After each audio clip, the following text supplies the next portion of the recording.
তাহলে এটা হচ্ছে আশ্রয়ণ প্রকল্প। This is the most expensive area in Cox's Bazar and highly প্রপাইড। আচ্ছা, এবং এইটা হচ্ছে তোমার এত সুন্দর করে এটা চিরাঙ্গাতে তর্জমা করে দাও। বিয়ে হলে বাজি কক্সবাজার সবচেয়ে সুন্দর একটা এরিয়া। আচ্ছা, হ্যাঁ, এই হলো আশ্রয়ণ প্রকল্প। যদি এটা ভাই বলে বেগুন আশ্রয় দ্বারা লইতে হইব তারা আচ্ছা, এই সমিতি দ্বারা তারা যাতে তুলি দিব তারা প্রত্যেকখান ফ্যামিলি এটা আই দেবো। এটা আইলে যারা বসতি করবে যেন যদি এক সময় আছে থেকে বিল হয়ে বাংলাদেশ সেনাবাহিনী খুব সুন্দর করে একটা মসজিদ বানায় অত সুন্দর মসজিদ আছে। তারপরে মডেল মসজিদ। হ্যাঁ, মডেল মসজিদ। তারপরে হচ্ছে তোমার এখনো একটা কাজ চলতেছে। একটাতে কাজ চলতেছে। আর একটু সুন্দর তোমাকে মন্দির দেখাই আমি। ওরা মন্দিরটা কোথায় জানি করছে, মন্দিরটা খুব সুন্দর মন্দির, ওই যে মসজিদ মন্দির সব কিছু নামগুলোও খুব সুন্দর হয়েছে। করদুয়া, কাঞ্চনলতা, কুসুম, রিজল, মধুমতি, রূপসা, ধানসিঁড়ি, মালবিকা, নামগুলো তো বাংলা ডিকশনারি খুঁজে খুঁজে বের করছে। এই জিনিসটা আমার কাছে খুব ভালো লাগছে। নামগুলো আসলে সুন্দর করছে। ধানসিঁড়ি নামটা আসলে সুন্দর। মালবিকা একটা ফুলের নাম না ভাই? হ্যাঁ, মালবিকা একটা ফুলের নাম। তোমার বিশাল বড় এরিয়া, মানে প্রায় মনে হয় 3,500-4,000 ফ্যামিলি থাকতে পারবে। এখানে একটা আলাদা করে আরেকটা শহর তৈরি হয়েছে। হ্যাঁ, ওই অনেকটা বসুন্ধরা সিটি, কক্সবাজারে বসুন্ধরা সিটি বলা চলে এটাকে। চমকদার কানের দোল, ওই যে তুমি যে মন্দির বলছো, কেন্দ্রীয় মন্দির, একটু zoom এদের করতে জন্য হবে। ওদের জন্য আমরা মন্দিরের সামনে যাবো, সমস্যা নাই। এই যে মন্দির, এবং আমরা মন্দিরের দিকে যাচ্ছি।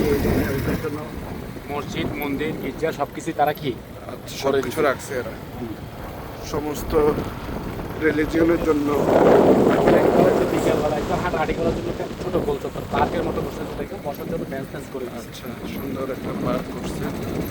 এটা আসলে বিশাল বড় একটা মেগা প্রকল্প। প্রকল্প। যাই হোক, ওরা একটা ভালো লাইফ লিড করবে, এটা ভালো। তারা আসলে অনেকগুলো ফুলের নাম আছে, আমরা জানতাম না।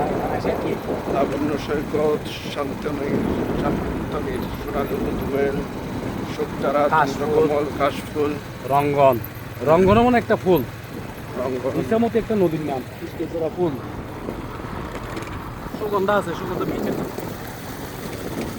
এটা হঠাৎ করে কেউ দেখলে বলবে যে এটা একটা নতুন ডেভেলপারের নতুন করে নতুন একটা এলাকা নিয়ে ঢাকা শহরে যেভাবে করে ওরকম একটা বিশাল একটা এরিয়াতে ওরা সোসাইটি করতেছে।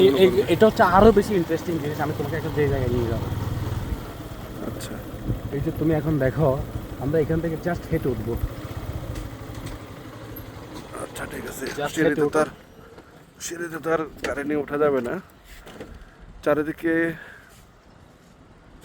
আশ্রয়ণ প্রকল্পের বিল্ডিংগুলো দেখা যাচ্ছে, এবং আমরা যদি জাস্ট সিঁড়ি দিয়ে যদি উঠি আমরা, ওই পাশে এয়ারপোর্ট, আচ্ছা, চ্যানেল, মহেশখালী চ্যানেল, ওই যে বঙ্গোপসাগরের মোহনা, ওই পাশে হচ্ছে তোমার কি, ওই পাশে হচ্ছে মহেশখালী। মহেশখালী এক পাশে, মহেশখালী, মোহনা, এয়ারপোর্টের এরিয়া নুনিয়াছড়া এলাকা বলে। আচ্ছা, আর এটা হচ্ছে তোমার আশ্রয়ণ প্রকল্পের এই যে বড়, আর এটা হচ্ছে পাকখালী চ্যানেল, আচ্ছা। মহেশখালী চ্যানেল যেটাকে বলা হয়। বিশাল এই জায়গাটা তো আসলে ঘোরার জন্য খুবই পারফেক্ট একটা জায়গা, এবং স্পিড বোটও দেখা যাচ্ছে। ফ্যামিলি নিয়ে বেশ কয়েকবার আসছি কেন,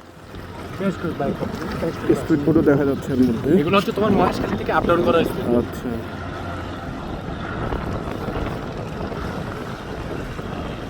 অসাধারণ।